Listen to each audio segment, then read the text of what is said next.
Good evening, good morning, good afternoon, and welcome to Oval and Out. I am Daniel Norcross. I'm delighted to say I am joined by Nathan Johns, who's been with us on commentary today on the Surrey live stream. Just to fill you in on where we're at now, second day has passed, and Essex find themselves with the lead of 133. They lost two crucial late wickets, including that of Paul Walter, who had batted brilliantly for his 118 in concert with Dean Elgar, who's still there, unbeaten on 60, survived a very concerted shout for a caught behind, but he is, as I say, still there. This after Surrey got themselves a lead of 62, resumed on 93 for 3, 70 for Sam Curran, he looked in very good order, and a half century for Jordan Clark.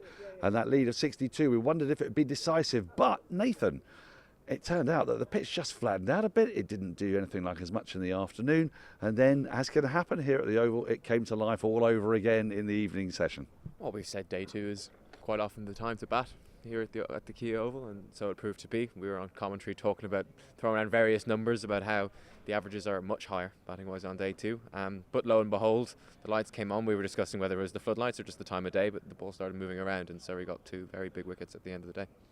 Yes, it was testing conditions to start the day, and Surrey resuming on 94 for 3, and at one stage they were in real spot of bother. They were in deficit by 70 odd runs, 144 for 7, then a really good partnership from Sam Curran and Jordan Clark got them not just to parity but ahead of the game. Yes, and I wonder if that came just as the ball stopped moving, the pitch started flattening out. We got about 10 minutes of sunshine while they were batting as well, which nevertheless helped. But Sam Curran in particular, just some of his stroke play was effortless. He took on the short ball ploy from Essex. It ultimately led to his downfall, but not before he punished them to the tune of 70 runs, and that was really good to watch. We've got to give great plaudits to Paul Walter and indeed Dean Elgar, who stuck around and really frustrated Surrey. But Paul Walter's knock was something else, wasn't it? His driving down the ground, especially his working the ball into the onside, it was marvellous. Yeah, it's one of the best knocks I've seen in person for a long time. You liked his driving down the ground. I liked his pull shots. I just think when a tall man just swivels through like that, it's just effortless. The power on display, the noise off the bat, the way it echoed around, it was supreme to watch. But those two wickets late in the day, I mean, I think you would probably say Essex on top, but we've seen the direction of travel here at the Oval can be that the pitch gets easier and easier to bat on. Hampshire nearly chased down a big total on the fourth day, so Surrey will believe, will they not? They come back tomorrow having got rid of first Walter, but then potentially crucially the night watcher. That, if maybe they bowl out Essex before tea time tomorrow, they're in with a really good chance of hunting down whatever they're asked to chase. Oh, especially when that ball was moving the way it was and the skills on show. Nathan Smith moving it both ways. If that continues into the morning, who knows what can happen. Right, the same 5 questions as ever on Oval and Out. So what's your moment of the day? Difficult. Like I said, there was one particular shot from Paul Walter, a pull shot through mid-wicket that really stood out, but I just think the way that when Nathan Smith nicked him off, that was a game-changing moment late in the evening.